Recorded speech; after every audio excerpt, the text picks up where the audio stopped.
YouTube, it's Courtney coming to you with a quick update about my liquid diet and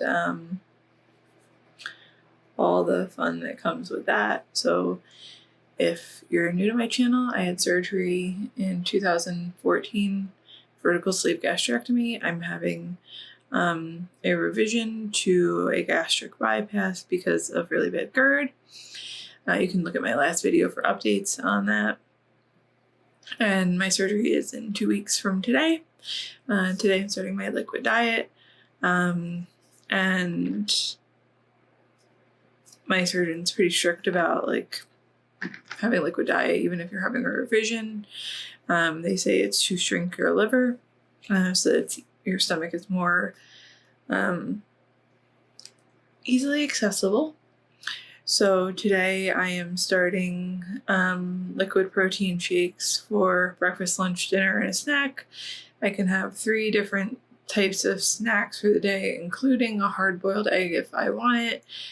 Or any type of egg. It doesn't have to be hard-boiled, but they say hard-boiled egg just to make it easier for people to understand.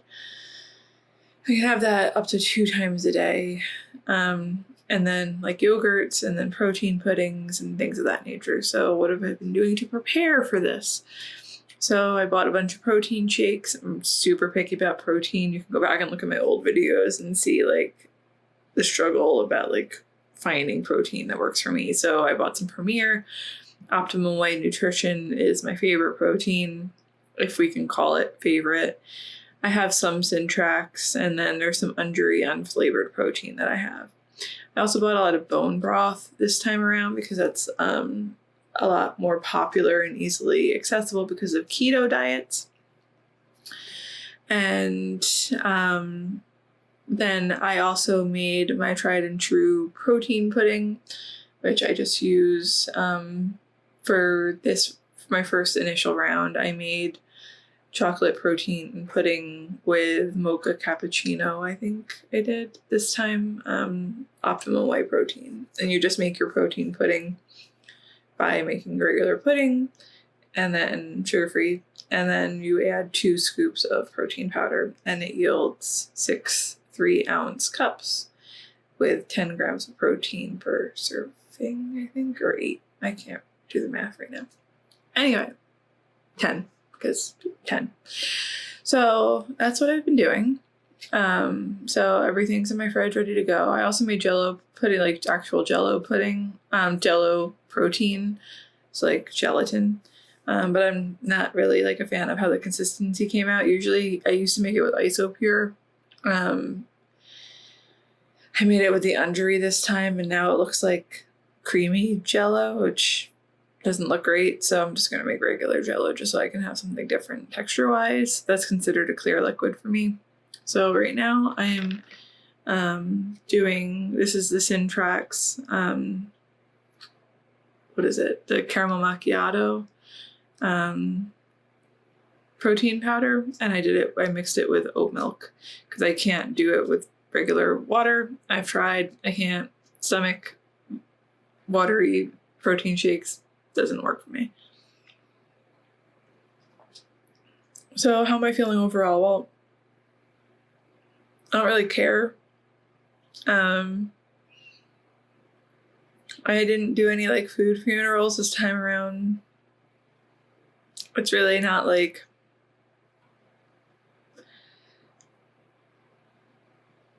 big deal to me. I left a cider donut to die on my counter last night, which says to me that either I know that I'll eventually eat it again, or I'm not in this food hoarding mentality anymore. Either way, I'm not feeling particularly craving food. For the past 2 weeks, I've been kind of pushing my food levels down a bit. So in terms of what I've been eating for lunch and then what I've been eating for breakfast, I've been cutting down what I've been eating. So for breakfast, I've been, cutting back on my breakfast food intake, and then for lunch, I've been cutting down on the carb intake for that. So I think that coming into this, I've been a little bit more chill about how I've been approaching it. So I think overall for the liquid diet, I'm not overly concerned about how I'm going to handle the next few days. I'm a little worried about my headaches, just because I'm letting go of caffeine, and I do take caffeine. I do have coffee every morning, so that's probably going to suck in the next few days, so we'll see how that goes. But that's my only concern is the caffeine that I've had to drop off. So beyond that, I think we should be okay, and I will report back in the next few days. In my first liquid diet, I lost like 17 pounds. I was starting high up. I started my liquid diet. I checked, I was 327 when I started my liquid diet. Last time, I'm unfortunately like right around 299 right now, because after I was like 270 after I had my baby, and then I gained the COVID-20. So here we are. So hopefully by the time I go into surgery for my bypass, I'll be back down to around 275, 270.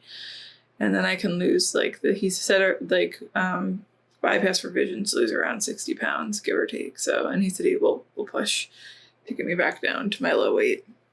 So we'll see how it goes. Again, it's really just the GERD for me. I've actually been having a really bad uptick in the GERD the past 2 weeks, so I have no regrets on scheduling the surgery at all. Specifically, I've been having issues with like intense pain, and then also nausea, and like to the point where almost throwing up. And then there have been a few times where I've thrown up, which I've in the course of having my sleeve over the past 6 years, I've thrown up, I can count on my one hand prior to this year and being pregnant how many times I've thrown up.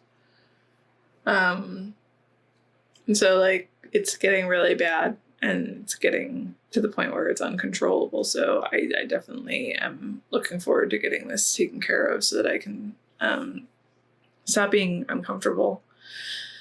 So that's that.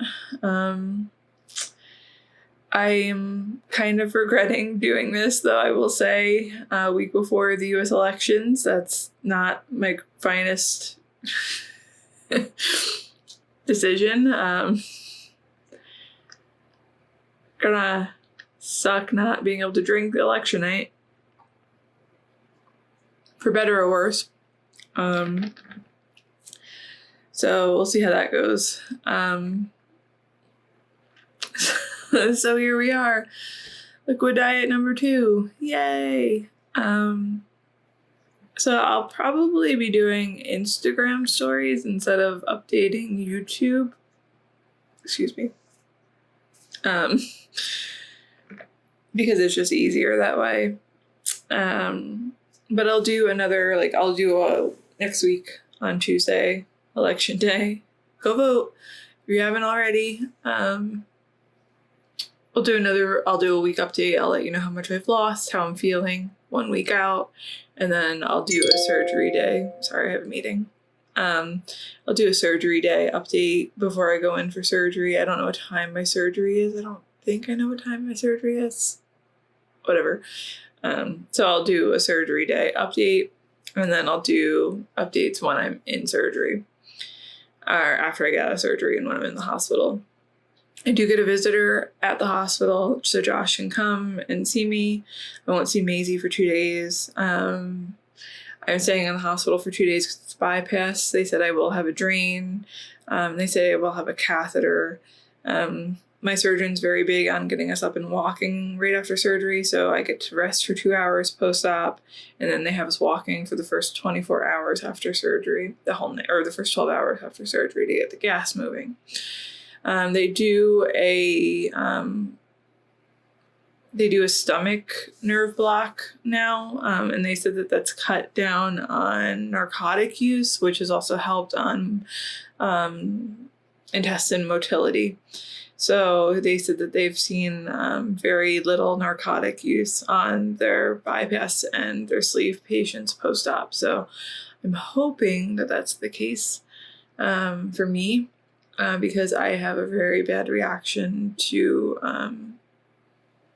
narcotic use and constipation post-op, which is no fun after abdomen surgery.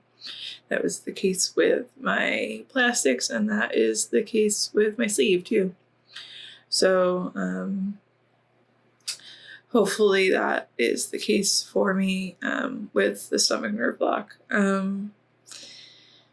Anything else for my hospital stay? I don't think so.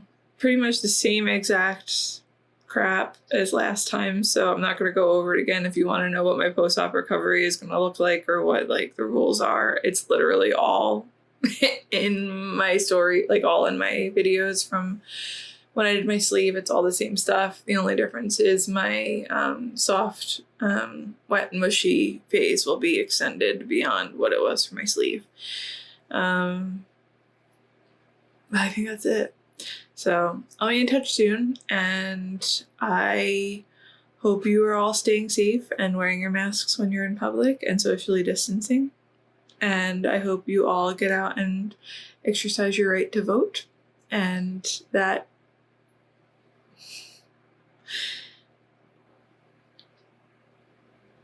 this awful, awful year has some silver lining to it. That's all I'm going to say. So have a good day, everybody.